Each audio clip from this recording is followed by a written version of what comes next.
ইনজুরির কারণে দীর্ঘদিন জাতীয় দলের জার্সিতে মাঠের বাইরে নেইমার। ২০২৩ সালের অক্টোবর থেকে জাতীয় দলের বাইরে তিনি। সে সময় বাঁ হাঁটুর লিগামেন্ট ও মেনিসকাস ছিঁড়ে দীর্ঘ সময়ের জন্য মাঠের বাইরে চলে যান ব্রাজিলিয়ান সুপারস্টার।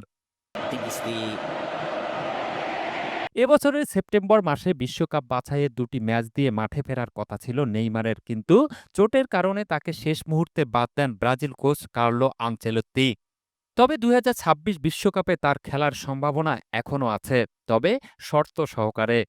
কোচের শর্ত হলো নেইমারকে প্রমাণ করতে হবে যে তিনি পুরোপুরি ফিট আছেন এবং বিশ্বকাপ শুরুর আগে এই শর্ত পূরণ করতে পারলেই তবে তিনি দলে জায়গা পাবেন।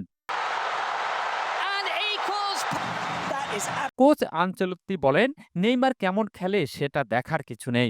সবাই তার প্রতিভা সম্পর্কে জানে। তবে বর্তমান সময়ে প্রতিভার সঠিক ব্যবহার করতে হলে খেলোয়াড়কে ফিট থাকতে হবে। যদি নেইমার সেরা অবস্থায় থাকে তবে জাতীয় দলে তার কোনো সমস্যা হবে না। সবাই চায় নেইমার যেন ভালো শারীরিক অবস্থায় জাতীয় দলে থাকে। ফিট থাকলে নেইমারকে আক্রমণাত্মক মিডফিল্ডার অথবা স্ট্রাইকার হিসেবে খেলাতে চান আনচেলত্তি। তিনি আরও বলেন, আমি নেইমারের সঙ্গে কথা বলেছি, তাকে আমি আক্রমণাত্মক মিডফিল্ডার বা স্ট্রাইকার হিসেবে বেছে নেব। আধুনিক ফুটবলে ফরোয়ার্ডদের শারীরিক সক্ষমতা দরকার, তবে আক্রমণাত্মক মিডফিল্ডার হিসেবে তার কোনো সমস্যা নেই। With Neymar, one thing special here. It is the area. Willian!